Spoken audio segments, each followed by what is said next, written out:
Welcome everybody, welcome to my channel to English coaching. সবাইকে বলবো প্রথম থেকে ক্লাসটি মনোযোগ সহকারে করতে। আর আজকে যারা চ্যানেলে প্রথম রয়েছে এবং এখন অব্দি চ্যানেলটিকে যারা সাবস্ক্রাইব করনি, তারা অবশ্যই চ্যানেলটিকে সাবস্ক্রাইব করে প্রতিনিয়ত এই ধরনের ইম্পর্টেন্ট এবং ইন্টারেস্টিং ক্লাস করতে থাকো।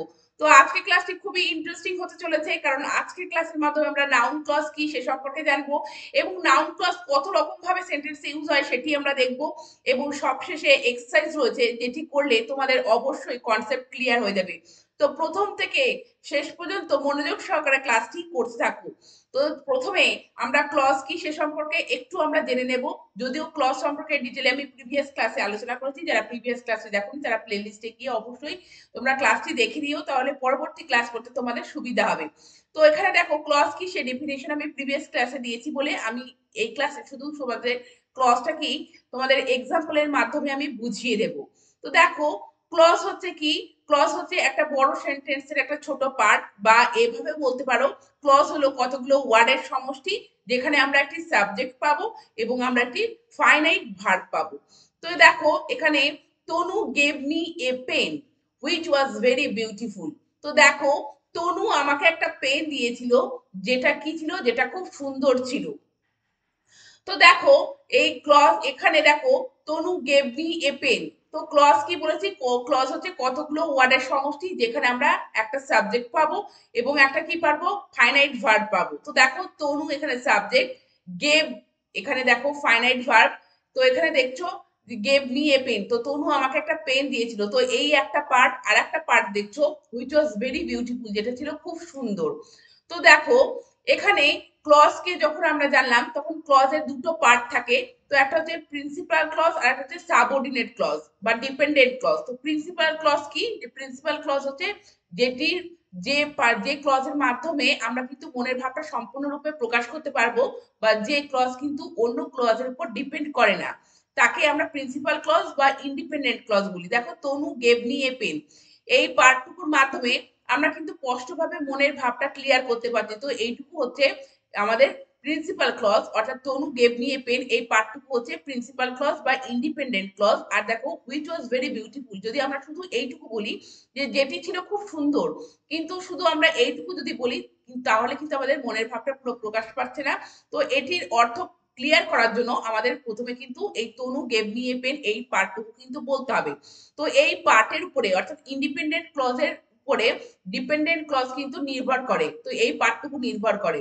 তো যে ক্লজ কিন্তু নিজের অর্থ নিজে প্রকাশ করতে পারে না, নিজের অর্থ সম্পূর্ণ করার জন্য ইন্ডিপেন্ডেন্ট ক্লজের উপর নির্ভর করে, তাকে কি বলা হয়, সাব অর্ডিনেট ক্লজ বা ডিপেন্ডেন্ট ক্লজ। তো এইভাবে দেখো পরেরটিও দেখো, Ritu gave her a chain which was made of gold. তো ঋতু তাকে একটা চেন দিয়েছিল যেটি সোনার তৈরি ছিল। তো দেখো ঋতু গেভ হার এ চেন, এই পার্টটুকু কিন্তু কি প্রিন্সিপাল ক্লজ। আর which was made of gold, এই পার্টটুকু কিন্তু ডিপেন্ডেন্ট ক্লজ, কারণ এটি ডিপেন্ড করছে কার উপরে, ঋতু গেভ হার এ চেন এই পার্টটুকুর উপরে। তো তোমরা দেখলে যে প্রিন্সিপাল ক্লজ কি এবং ডিপেন্ডেন্ট বা সাব অর্ডিনেট ক্লজ কি। তো এই ডিপেন্ডেন্ট ক্লজকে আমরা কিন্তু তিনটি ভাগে ভাগ করতে পারি, সেটি হলো নাউন ক্লজ, অ্যাডজেক্টিভ ক্লজ এবং অ্যাডভার্বিয়াল ক্লজ। তো আজকে আমি কিন্তু নাউন ক্লজ নিয়ে আলোচনা করব এবং নাউন ক্লজের পরে কিন্তু এক্সারসাইজ রয়েছে যেটি তোমরা শেষে করতে পারবে, অবশ্যই তোমরা ট্রাই করবে। তো প্রথমে আমরা নাউন ক্লজ কি সে সম্পর্কে জেনে নিই। দেখো নাউন ক্লজ কি, একটা নাউনের মতোই কিন্তু সেন্টেন্সে নাউন ক্লজ কাজ করে। The noun clause does the work of a noun, মানে একটা সেন্টেন্সে নাউন যেভাবে কাজ করে নাউন ক্লজ ও ঠিক সেই রকম ভাবেই কাজ করে। এবং ক্লজ কি সেটা তোমাদের প্রথমেই বললাম যে ক্লজ হচ্ছে কতগুলো ওয়ার্ডের সমষ্টি যেখানে একটি সাবজেক্ট পাবো এবং একটি ফাইনাইট ভার্ব পাবো। তো দেখো এবং সেই ক্লজ যখন নাউনের মতো কাজ করবে তখন সেটি নাউন ক্লজ। তো নাউন ক্লজ আমরা বিভিন্ন ভাবে সেন্টেন্সে ব্যবহার করতে পারি, সাবজেক্ট হিসেবে পেতে পারি। আমরা একটা নাউন কিভাবে সেন্টেন্সে ইউজ হয়, একটা নাউন সেন্টেন্সে আমরা সাবজেক্ট হিসেবে ইউজ করতে পারি, অবজেক্ট হিসেবে ইউজ হতে পারে, কমপ্লিমেন্ট হিসেবে ইউজ হতে পারে, বা অবজেক্ট প্রিপোজিশন হিসেবে ইউজ হতে পারে। তো বিভিন্ন ভাবে কিন্তু ইউজ হতে পারে। তো একটা নাউন যেভাবে সেন্টেন্স ইউজ হয়, একটি নাউন ক্লজ বা নমিনাল ক্লজও কিন্তু সেন্টেন্সে ঠিক তেমনটি ভাবে ইউজ হয়। তো এখানে দুটি এক্সাম্পল রয়েছে যেটি দেখলে তোমাদের ক্লিয়ার হয়ে যাবে। এই নাউন ক্লজ কিন্তু বেশিরভাগ ক্ষেত্রে ড্যাট দিয়ে ইন্ট্রোডিউস করা থাকে, তো সেই জন্য এই নাউন ক্লজকে কিন্তু আমরা ড্যাট ক্লজও বলে থাকতে পারি বা আমরা বলতে পারি। তো এখানে দুটি এক্সাম্পল রয়েছে, দেখো আই নো আমি জানি, that the boy is honest, আমি জানি যে বালকটি বা ছেলেটি সৎ। তো দেখো আমি কি জানি, আই নো, আমি জানি। তো নো কে যদি আমরা কোশ্চেন করি হোয়াট, আমরা কি জানি, তার উত্তর হচ্ছে that the boy is honest, যে বালকটি হয় সৎ। তো দেখো এখানে এখানে নো কে যদি আমরা কোশ্চেন করছি, অর্থাৎ নো এই ভার্বটিকে আমরা কোশ্চেন করছি কি দিয়ে, হোয়াট দিয়ে। তো আমরা আনসার কি পাচ্ছি, that the boy is honest. তো এই পার্টটুকু কিন্তু ডিপেন্ডেন্ট ক্লজ এবং এটি কিন্তু নাউন ক্লজ হিসেবে ইউজ হচ্ছে এবং এটি কিন্তু নো এই ভার্বের অবজেক্ট হিসেবে কিন্তু সেন্টেন্সে ইউজ হচ্ছে। তো তোমরা দেখলে যে এখানে কিন্তু অবজেক্ট হিসেবে সেন্টেন্সে কিন্তু নাউন ক্লজটি এখানে ইউজ হচ্ছে। পরেরটি দেখো, what he said is true, সে যা বলেছিল সেটা সত্যি। তাহলে দেখো হোয়াট হি সেড এই পার্টটুকু কিন্তু কি বলো, এই পার্টটুকু কিন্তু নাউন ক্লজ এবং এখানে সাবজেক্ট হিসেবে কিন্তু সেন্টেন্সে ইউজ হয়েছে। তো আমরা কি কিভাবে আমরা সেন্টেন্সে নাউন ক্লজ পেতে পারি, সাবজেক্ট হিসেবে পেতে পারি, অবজেক্ট হিসেবে পেতে পারি, তো সেইগুলি আমরা কিন্তু পরপর একটু দেখে নেব আমরা নাউন ক্লজ কত রকম ভাবে সেন্টেন্সে পেতে পারি। ঠিক একটা নাউন যেভাবে সেন্টেন্সে ইউজ হয় ঠিক একই রকম ভাবে নাউন ক্লজও কিন্তু সেই রকম ভাবে আমরা সেন্টেন্সে পেয়ে থাকি। তো দেখো প্রথমে নাউন ক্লজ আমরা যেভাবে পেয়ে থাকি সেটা হচ্ছে সাবজেক্ট অফ এ ভার্ব, একটা ভার্বের সাবজেক্ট হিসেবে অর্থাৎ কর্তা হিসেবে কিন্তু আমরা নাউন ক্লজ পেতে পারি। তো তার দুটো এক্সাম্পল রয়েছে দেখো, দ্যাট হি ইজ অনেস্ট, সে যে যে সে যে সৎ, ইজ নোন টু মি, সেটা আমার কাছে জানা, সে যে সৎ সেটি আমার কাছে জানা। তো দেখো দ্যাট হি ইজ অনেস্ট এই পার্টটুকু দ্যাট হি ইজ অনেস্ট এবং it is known to me. তো দেখো it is known to me এটা কিন্তু দেখো ইন্ডিপেন্ডেন্ট ক্লজ, এটা কিন্তু নিজের অর্থ নিজে প্রকাশ করতে পারছে। কিন্তু দেখো দ্যাট হি ইজ অনেস্ট এই পার্টটুকু কিন্তু দ্যাট হি ইজ অনেস্ট, শুধু যদি আমরা এইটুকু বলি এই এই পার্টটুকু কিন্তু মিনিংটা কিন্তু পুরোপুরি ক্লিয়ার হচ্ছে না যতক্ষণ না পরের পার্টটুকু আমরা বলছি। তো দেখো এখানে দ্যাট দিয়ে ইন্ট্রোডিউস করা হয়েছে এবং সেন্টেন্সের প্রথমেই প্লেস করা হয়েছে দ্যাট হি ইজ অনেস্ট, যে সে সৎ। তাহলে এটি কিন্তু সাবজেক্ট হিসেবে অর্থাৎ কর্তা হিসেবে এই পার্টটুকু অর্থাৎ এই নমিনাল ক্লজ বা নাউন ক্লজটি কিন্তু এখানে সাবজেক্ট হিসেবে সেন্টেন্সে ইউজ হচ্ছে। পরেরটি দেখো, whether he will succeed is uncertain, যে সে কি করবে, সে সাকসিড হবে কিনা অর্থাৎ সে সাফল্য পাবে কিনা, সে সফল হবে কিনা সেটি কি অনিশ্চিত, আনসার্টেন।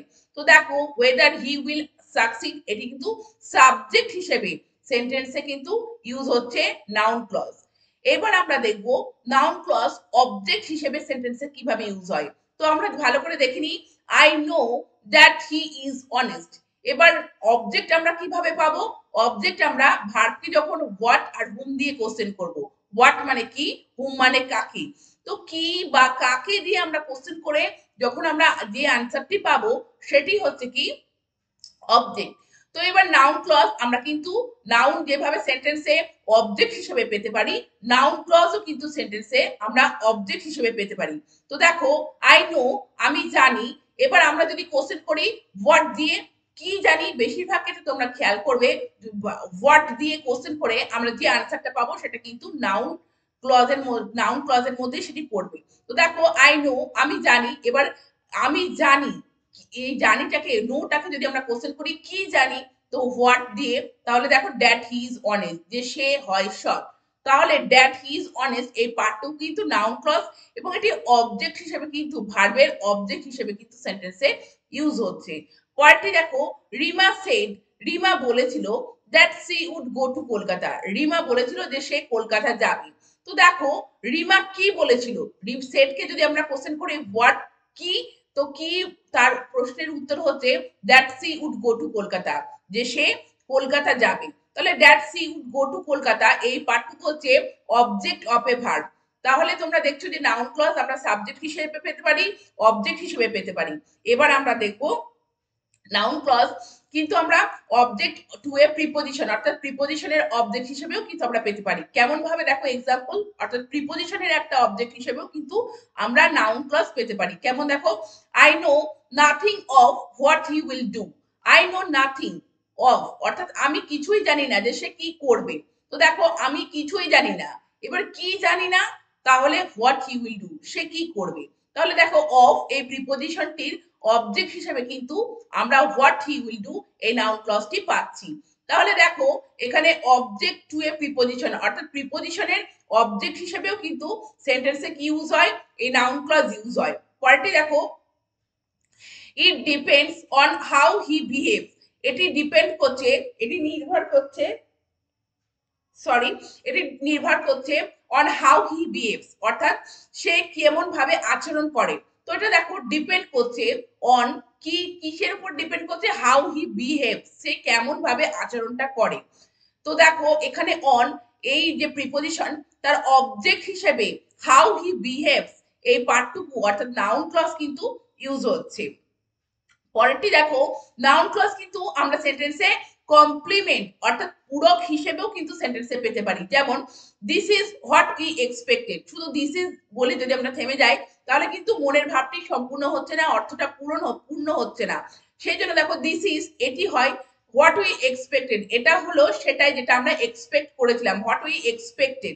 তাহলে দেখো হোয়াট উই এক্সপেক্টেড এটা কিন্তু কমপ্লিমেন্ট হিসেবে ইউজ হচ্ছে, অর্থাৎ অর্থটা সম্পূর্ণ করার জন্য নাউন ক্লজ কিন্তু একটা কমপ্লিমেন্ট হিসেবেও সেন্টেন্সে কাজ করতে পারে। এবার দেখো নাউন ক্লজ কিন্তু আমরা অ্যাপোজিশন টু এ নাউন, অর্থাৎ নাউনের একটা অ্যাপোজিশন হিসেবেও নাউন ক্লজ আমরা ব্যবহার করতে পারি। একটা নাউন যেমন অ্যাপোজিশন হিসেবে সেন্টেন্সে ইউজ হয়, তেমনি একটি নাউন ক্লজও অ্যাপোজিশন হিসেবে কিন্তু সেন্টেন্সে ইউজ হতে পারে। তো অ্যাপোজিশন যখন হিসেবে ইউজ হবে তখন সেটা কিন্তু নাউন সম্পর্কে এক্সট্রা ইনফরমেশন দেবে বা নাউন সম্পর্কে কিন্তু এক্সপ্লেন করবে। তো এখানে উদাহরণ দেখলে তোমাদের কাছে সেটি ক্লিয়ার হয়ে যাবে যে আওয়ার হোপ, আমাদের আশাটা কি সেই সম্পর্কেই বলছে, that he will come back, যে সে ফিরে আসবে, যে সে he will come back prove false, সেটি কি হয়েছিল, মিথ্যে প্রমাণিত হয়েছিল। তো আমাদের আশাটা কি ছিল, আওয়ার হোপ, আর হোপও যেটা সেটা হচ্ছে কি যে that he will come back, এটাই হচ্ছে noun of apposition. Our hope সম্পর্কে কিন্তু এক্সট্রা ইনফরমেশন দিচ্ছে। তো একটা নাউন যেমন এক্সট্রা ইনফরমেশন দেয় বা এক্সপ্লেন করে পূর্ববর্তী নাউনকে, তেমনি অ্যাপোজিশনও অর্থাৎ তেমনি নাউন ক্লজও কিন্তু এখানে দেখছো যে আওয়ার হোপ এটিকে কিন্তু এক্সপ্লেন করছে। আওয়ার হোপ সেটি কি, আমাদের আশা যেটা সেটাই হলো that he will come back, সেটি হয়েছিল কি প্রুভ ফলস। পরেরটি দেখো দ্য ফ্যাক্ট, ঘটনাটি, সেই ঘটনাটাই কি দেখো that he is no more, সে আর নেই, ইজ পেইনফুল টু আস, সেটা আমাদের কাছে খুবই বেদনাদায়ক। তো দেখো দ্য ফ্যাক্ট, এই যে ফ্যাক্ট দেখছো ঘটনাটাই হচ্ছে সেটা that he is no more, সে আর নেই। তো দেখছো এটা কিন্তু অ্যাপোজিশন হিসেবে এই ক্লজটুকু that he is no more, এই যে নাউন ক্লজ, এটি কিন্তু অ্যাপোজিশন হিসেবে সেন্টেন্সে কিন্তু ইউজ হচ্ছে। এবার দেখো যে ডিপেন্ডেন্ট ক্লজ এবং ইন্ডিপেন্ডেন্ট ক্লজ, এটি আমাদের যখন একটা ডিপেন্ডেন্ট ক্লজ একটা ইন্ডিপেন্ডেন্ট ক্লজের উপর নির্ভর করবে বা ডিপেন্ডেন্ট ক্লজের সাথে ইন্ডিপেন্ডেন্ট ক্লজের আমরা জয়েন করব, সেক্ষেত্রে যে কনজাংশন বা লিঙ্কিং ওয়ার্ডগুলো আমরা ব্যবহার করে থাকি সেগুলো হলো that, who, whose, whom, what, which, where, when, how, why, whatever, if. এই লিঙ্কিং ওয়ার্ডগুলো কিন্তু আমরা ব্যবহার করে থাকি নাউন ক্লজের ক্ষেত্রে। যখন ডিপেন্ডেন্ট ক্লজের সাথে ইন্ডিপেন্ডেন্ট ক্লজের আমরা জয়েন করি তখন কিন্তু এই লিঙ্কিং ওয়ার্ডগুলোকে আমাদেরকে খেয়াল রাখতে হবে। এই লিঙ্কিং ওয়ার্ডগুলো ব্যবহার করে আমরা কিন্তু ডিপেন্ডেন্ট ক্লজ ইউজ করে থাকি নাউন ক্লজে। এবার আমরা কিছু এক্সারসাইজ করব যার মাধ্যমে আমরা বুঝতে পারবো যে নাউন ক্লজ কোনটা এবং নাউন ক্লজ সেন্টেন্সে কিভাবে ইউজ হচ্ছে। তাহলে তোমরা অবশ্যই নাউন ক্লজ যে বুঝলে এবার কিন্তু তোমরা অবশ্যই চেষ্টা করতে থাকো। আই, প্রথমটা দেখো এখানে কি আন্ডারলাইন করা রয়েছে, দেখো pick out the noun clause from the following sentence. এই সেন্টেন্স থেকে কি করতে বার করতে হবে, তোমাদের নাউন ক্লজটা বার করতে হবে এবং সাথে সাথে তোমরা চেষ্টা করতে থাকবে নাউন ক্লজটা সেন্টেন্সে কিভাবে ইউজ হয়েছে, সাবজেক্ট হিসেবে না অবজেক্ট হিসেবে না কমপ্লিমেন্ট হিসেবে, কিভাবে ইউজ হচ্ছে তোমরা কিন্তু সেটা নিজেরা বলতে চেষ্টা করবে এবং পরে আমার আনসারটা কিন্তু শুনে নেবে। তো প্রথমে দেখো, I know that you are right, আমি জানি যে তুমি সঠিক। তাহলে নাউন ক্লজ কোন পার্টটুকু, তাহলে নাউন ক্লজের পার্টটুকু হচ্ছে দেখো I know that you are right, that you are right এটা হচ্ছে কিন্তু নাউন ক্লজ। তো দেখো এই নোটাকে আমি জানি দ্যাট ইউ আর রাইট, তো নো কে যদি আমরা কোশ্চেন করি আমরা কি জানি, হোয়াট, তাহলে তার আনসার আছে দ্যাট ইউ আর রাইট। এইটা হচ্ছে কি, তাহলে এটা হচ্ছে ভার্বের অবজেক্ট হিসেবে কিন্তু সেন্টেন্সে নাউন ক্লজটি ইউজ হচ্ছে। তো এখানে অবজেক্ট হিসেবে নাউন ক্লজ কিন্তু ইউজ হয়েছে, আর এখানে দেখো লিঙ্কিং যে ওয়ার্ড সেটি কিন্তু দ্যাট ইউজ হয়েছে। এবার পরের সেন্টেন্সটি দেখো, I heard what he had said. I heard what he had said. তো আমি শুনেছিলাম what he said, সে কি বলেছিল, সে যেটা বলেছিল সেটা আমি কি করেছিলাম, শুনেছিলাম। তো দেখো এখানে আই হার্ড, তাহলে এখানে নাউন ক্লজ কোন পার্টটুকু দেখো, নাউন ক্লজের পার্টটা হচ্ছে what he shed, what he shed. তো দেখো এটি কিন্তু অবজেক্ট হিসেবে ব্যবহৃত হয়েছে, এবং এখানে দেখো কোনো কোনো ক্ষেত্রে মিসিং প্রিপোজিশন থাকে, তার অবজেক্ট হিসেবে কিন্তু সেন্টেন্সে নাউন ক্লজ ব্যবহৃত হয়। তো আই হার্ড অফ, তো অফটা এখানে উজ্জ আছে, দেখো I hard what he shed, তো এখানে দেখো অবজেক্ট হিসেবে সেন্টেন্সে কিন্তু ইউজ হয়েছে, প্রিপোজিশনের অবজেক্ট হিসেবে, মিসিং প্রিপোজিশনের। পরের সেন্টেন্সটি দেখো, when he will go is not known, when he will go, কখন সে যাবে, is not known, সেটি কিন্তু জানা নেই। তাহলে দেখো কোন পার্টটুকু আমরা নাউন ক্লজ হিসেবে পাচ্ছি, দেখো আমরা নাউন ক্লজ হিসেবে পাচ্ছি when he will go, when he will go, এই পার্টটুকু কিন্তু নাউন ক্লজ, এবং এটি সেন্টেন্সে কি হিসেবে ইউজ হচ্ছে, দেখো এটি সেন্টেন্সে কিন্তু সাবজেক্ট হিসেবে ইউজ হচ্ছে। তারপরে দেখো যে main verb is not known, সেটি কিন্তু আমাদের কাছে জানা নেই। তো দেখো when he will go, এই পার্টটুকু কিন্তু সাবজেক্ট হিসেবে নাউন ক্লজ এই সেন্টেন্সে কাজ করছে। পরের সেন্টেন্সটি দেখো, আই নো, আমি জানি, where he lives, সে কোথায় থাকে বা বাস করে, and what he does, এবং সে কি করে। তাহলে দেখো কোন পার্টটুকু হবে বলো নাউন ক্লজ, সেই পার্টটা হচ্ছে where he lives and what he does, এই পার্টটা হচ্ছে কি যে নমিনাল ক্লজ বা নাউন ক্লজ। তো দেখো আমি জানি, তো নোকে যদি আমরা কোশ্চেন করি হোয়াট দিয়ে, তোমরা এক্ষেত্রে মনে রাখবে যে ভার্বকে আমরা বেশিরভাগ ক্ষেত্রে হোয়াট দিয়ে কোশ্চেন করে যে আনসারটা পাবো সেটা কিন্তু নাউন ক্লজ। তো দেখো আই নো, আমি জানি, আমি কি জানি, আমি জানি সেটাই হলো যে where he lives and what he does. তো where he lives and what he does, এটি দেখো এটা কিন্তু নাউন ক্লজ। পরের সেন্টেন্সটি দেখো, why he said so is mystery, why he said so, সে কেন এমন ধরনের বললো, সেটা হচ্ছে কি মিস্ট্রি মানে রহস্যজনক। তাহলে এখানে নাউন ক্লজ কোন পার্টটুকু বলো, হোয়াই হি সেড সো, এই পার্টটুকু কিন্তু নাউন ক্লজ, এবং এখানে সেন্টেন্সে কিন্তু সাবজেক্ট হিসেবে নাউন ক্লজ এখানে কাজ করছে। দেখো প্রথমেই সেন্টেন্সে বসেছে হোয়াই হি সেড সো, তো এখানে দেখছো এখানে কিন্তু সাবজেক্ট হিসেবে কাজ করছে সেন্টেন্সে। পরের সেন্টেন্সটি দেখো, can you say when he will come, তুমি কি বলতে পারো সে কখন আসবে। তাহলে এখানে দেখো এখানে তোমরা প্রত্যেকটি ক্ষেত্রে ডিপেন্ডেন্ট ইন্ডিপেন্ডেন্ট ক্লজও কিন্তু বার করার চেষ্টা করবে, সাথে সাথে নাউন ক্লজও তোমরা মার্ক করার চেষ্টা করবে। তো দেখো can you say when he will come, তো এখানে নাউন ক্লজ কোনটি, দেখো নাউন ক্লজ হচ্ছে when he will come, when he will come। তো এখানে দেখো ক্যান ইউ সে, তুমি কি বলতে পারো, তো কি বলতে পারো তার উত্তর হচ্ছে ক্যান ইউ সে, কি বলতে পারো তার উত্তর হচ্ছে when he will come। তো এখানে কিন্তু অবজেক্ট হিসেবে সেন্টেন্সে ইউজ হয়েছে নাউন ক্লজটি। পরের সেন্টেন্সটি দেখো, I know nothing about what he will do, আমি কিছুই জানি না তার I know nothing about what he will do, সে কি করবে তার সম্পর্কে কিন্তু সেই সম্বন্ধে কিন্তু আমি কিছুই জানি না। তো দেখো এই যে অ্যাবাউট, এই প্রিপোজিশনের অবজেক্ট হিসেবে কিন্তু সেন্টেন্সে ইউজ হয়েছে হোয়াট হি উইল ডু। তো হোয়াট হি উইল ডু এটি নাউন ক্লজ, তো দেখো এটি প্রিপোজিশনের অবজেক্ট হিসেবে কিন্তু সেন্টেন্সে ইউজ হয়েছে। পরের সেন্টেন্সটি দেখো, that he is intelligent is admitted by all, সে যে ইন্টেলিজেন্ট সেটা সবার দ্বারাই কিন্তু স্বীকৃত, অ্যাডমিট সবাই সেটা কিন্তু স্বীকার করে। তো দেখো দ্যাট হি ইজ ইন্টেলিজেন্ট, তাহলে এই পার্টটুকু কি, এই পার্টটুকু হচ্ছে যে তোমার নাউন ক্লজ, এটা কিন্তু সেন্টেন্সের সাবজেক্ট হিসেবে কাজ করছে। তো তোমরা দেখলে যে নাউন ক্লজ কি এবং নাউন ক্লজ কত রকম ভাবে সেন্টেন্সে ইউজ হয়, সাবজেক্ট হিসেবে, অবজেক্ট হিসেবে, কমপ্লিমেন্ট হিসেবে, এবং নাউন ক্লজ কোন পার্টটুকু এবং লিঙ্কিং ওয়ার্ডগুলো কি। তো তোমরা অবশ্যই এই নাউন ক্লজটি ভালোভাবে ক্লাসটি দেখে অবশ্যই নিজেদের লেখাতে এবং বলাতে প্র্যাকটিস করতে থাকো বলে, আর প্রতিনিয়ত ক্লাস করার জন্য চ্যানেলটিকে অবশ্যই সাবস্ক্রাইব রেখো। Thank you very much, thank you for watching this video.